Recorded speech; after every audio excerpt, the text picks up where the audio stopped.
성경에 나오는 물건을 경매에 붙일 수가 있다면 여러분은 어떤 물건을 사고자 하시겠습니까? 어떤 물건이 경매에 나올 수 있겠습니까? 모세의 지팡이, 또 다윗의 물맷돌, 또 기드온의 항아리, 이런 모든 것은 돈을 주고도 살 수 없는 콜렉터스 아이템, 아주 귀중한 그런 것이 될 것입니다. 우리는 뭔가 물건을 징표로 간직하기를 좋아합니다. 사랑하는 사람에게는 사랑의 징표로 반지를 주고 약혼의 징표로 반지를 교환합니다. 이 사람이 귀중하게 여기는 것은 어떤 애정이라든가 소속이라든가 또 지위라든가 권세라든가 또 과거의 추억을 담은 그런 물건들이 많이 있습니다마는 거기에서 한 걸음 더 나아가서 어떤 마술적인 힘을 가진 물건이 있다고 생각하는 경우도 있습니다. 우리가 미신을 믿지 않지만 우리에게는 약간의 미신적인 면이 있습니다. 운동선수들도 미신적인 면이 있어서 자기의 그 넘버를 굉장히 중요하게 생각하는 사람이 있습니다. 왜냐하면 그 넘버에 행운이 따른다고 생각하기 때문에, 또 사업하는 사람들, 주식을 투자한다든가 이런 사람들도 미신적인 그런 면이 있어서 내가 이 펜으로 사인을 하면 이 펜으로 사인한 것은 잘 되더라, 이런 그런 것이 사람들에게 은연중에 있습니다. 저도 설교 준비를 할 때 이 종이 쪽지에다가 설교 준비를 하면은 잘 되는 것 같고, 그냥 백지, 넓은 백지를 갖다 주면 생각이 잘 안 떠오를 때가 있습니다. 그래서 의도적으로 이면지라든가 껌종이라든가 이런 데에다가 설교 준비를 하려고 할 때가 많아요. 마치 모차르트가 식당에서 냅킨에다가 오선지를 그리고 거기에다가 작곡을 했다고 하는 것처럼, 제가 모차르트라고 말씀드리는 것은 아니지만 그냥 백지, 깨끗한 종이를 펴놓으면 뭐를 말해야 될지 모르는데 무슨 종이 이면지 구석에다가 극적극적거리면은 생각이 떠오르고 그럴 때가 있는데, 그런 것은 다 근거 없는 미신이지요. 그런데 사람들은 뭔가 행운을 가져다 줄 것이라고 생각하는 물건이 있습니다. 그것을 자기 몸에 보관을 하고 또 지갑에 보관을 하고 금고 안에 넣어놓고 자동차에 걸어놓고, 그러면 그것이 애군을 예방해주고 행운을 가져다 줄 것이다, 이렇게 생각하는 것들이 의외로 많습니다. 사람은 뭔가 눈에 보이는 것을 의지하기를 원합니다. 뭔가 눈에 보이고 눈에 뜨이고 만질 수 있고 또 가져다닐 수 있는 그런 것을 의지하려는 속성이 있습니다마는, 그러나 성경에서 우리가 보는 것은, 현저하게 성경에서 나타나는 것은 히브리 백성들에게는 그런 것이 일체 없었다는 사실입니다. 이것이 히브리인들의 신앙을 주변 모든 국가와 모든 민족으로부터 극명하게 대비시키는 것이었습니다. 히브리 민족에게는 그들의 하나님을 형상으로 표시하지 않았습니다. 그것을 계명으로 금지했습니다. 너는 하늘에 있는 것이나 땅에 있는 것이나 아래에 있는 것이나 어느 것도 형상을 만들지 말고 그 앞에 절하지 말라고 했기 때문에 히브리인들은 그들의 신앙을 어떤 물건으로, 형상으로 표시하지 않았고 하나님의 능력이 그런 데에 있다고 믿지 않았습니다. 이것은 히브리인의 신앙의 매우 독자적인 그런 면입니다. 여기에는 예외가 거의 없습니다. 리브가가 이삭에게 시집 올 때 드라빔을 가지고 왔다라고 했지요. 우상을 치마폭에 숨겨 가지고 온 일은 있습니다마는 그것은 그만큼 리브가가 이방 신앙의 전통의 영향을 받았기 때문이고, 시집 식구들이 그것을 알았더라면 그것을 당장 내버렸을 것입니다. 여러분, 우상이든 미신이든 그릇된 생각은 작은 것을 치마폭에 숨겨가지고 들어오는 경우가 많아요. 시험도 작은 시험이 치마폭에 숨겨져 가지고 들어오는 경우가 많습니다. 여러분의 집에 무엇을 드리는가 하는 것을 주의하셔야 됩니다. 의인의 가정, 예수님을 믿는 가정은 그 집에 사람들이 무엇을 들여놓고 어떤 아이디어가 들어오고 어떤 사고방식을 가지고 오는가를 늘 주의해야 됩니다.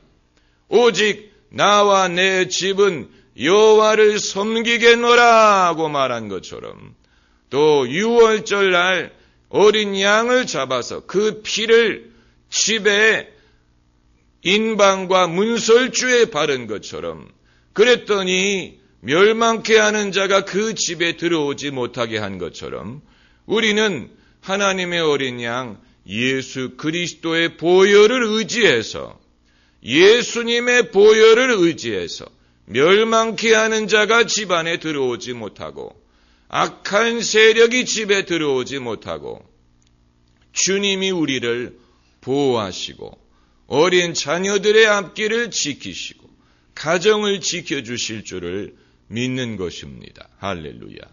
다만 이러한 도움이 어떤 성물에 있는 것이 아닙니다. 물건에 그런 능력이 있는 것이 아닙니다. 우리가 예배당에 십자가도 걸어놓고 또 십자가 목걸이도 들고 다니고 성경책을 귀중하게 모셔놓고 그렇지만, 하나님의 능력이든 성령의 능력은 이러한 물건 속에 담겨져 있는 것이 아니에요. 신약 성경에서도 우리가 똑같은 패턴을 보는데, 예수님께서는 어떤 성물, 토큰을 사용하지 않았습니다. 예수님은 지팡이를 사용하지 않았고 성수를 뿌리지 않았습니다. 예수님은 한 번은 침을 뱉어서 병을 고치신 적이 있지만, 그렇다고 예수님의 침이 성물이 되는 것은 아니었어요. 예수님에게 속한 물건 중에 사람의 신앙의 대상이 된 것이 하나 있는데, 그것은 예수님의 겉옷이었습니다. 12의 혈루병 걸렸던 여인이 예수님의 겉옷에 손을 댔더니 병이 나은 적이 있습니다마는, 그것은 예수님이 그 순간에 그 옷을 입고 계셨기 때문에 그렇게 된 것이지, 그 옷 자체에 어떤 효험이 있었던 것이 아닙니다. 만일 예수님이 옷을 갈아입으셨다면 그 겉옷은 더 이상의 효험을 갖지 못했을 것입니다. 또한 성경에는 성지에 대한 개념이 없습니다. 어떤 특정한 거룩한 장소가 있어서 거기에 가면 하나님이 계시고, 거기에 가면 기도가 응답이 되고, 거기에 가면 기적이 일어나는 그런 성지에 대한 개념이 없었습니다. 만약에 그랬다면 신약 성경의 초대 그리스도인들은 골고다에 가서 기도를 드렸다든가, 예수님의 빈 무덤가에 가서 예배를 드렸다든가, 아니면 갈릴리에서 다시 모이려고 했을 것입니다마는, 성경을 보면 그러한 기록을 전혀 찾아볼 수 없었습니다. 예수님이 기적을 행하신 장소라고 해서, 예수님이 부활하신 장소라고 해서 초대 그리스도인들은 거기에 어떤 더 큰 능력이 있을 것을 기대하고 거기에 가서 소원을 빌었다든가, 거기에서 집회를 하지 않고 오히려 하나님께서는 이 백성들을 흩으셨습니다. 그들은 고향 땅을 떠나가야 했습니다. 마치 이북 동포들이 월남할 때 많은 크리스찬들이 고향을 떠나서 실향문이 되고 어디를 가든지 교회를 세우고 그 교회가 부흥할 수 있었던 것처럼 초대 그리스도인들은 흩어지면서 그들의 신앙의 고향으로 돌아가지 못했습니다마는 그렇다고 해서 하나님의 능력이 줄어든 것이 아니고 중요한 것은 하나님이 그들이 어디 가든지 함께 하셨다는 사실이에요. 볼지어다 내가 세상 끝날까지 너희와 항상 함께하리라고 말씀하셨기 때문에 신약시대의 신앙은 하나님이 계신 곳을 사람이 찾아가는 것이 아니고 사람이 가는 곳으로 하나님이 동행하여 주시는 신앙입니다. 하나님은 현재 진행형인 하나님입니다.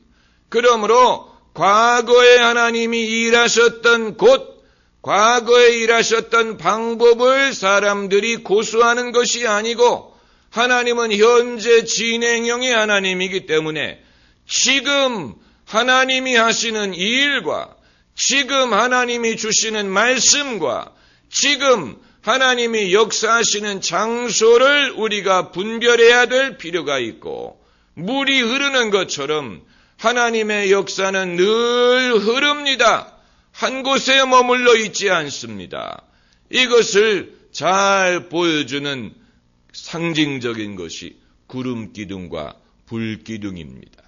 구약 성경에 하나님이 이스라엘 백성을 구름기둥과 불기둥으로 인도하셨는데 그 불기둥, 구름기둥은 한 곳에 머물러 있는 것이 아니고 움직였습니다. 그래서 하나님의 백성들은 그 구름기둥, 불기둥을 따라서 움직여야 했습니다. 하나님이 그들과 함께 하시지만 때로는 앞서서 가셔서 백성들이 순종하고 따라갈 수밖에 없었다는 것입니다.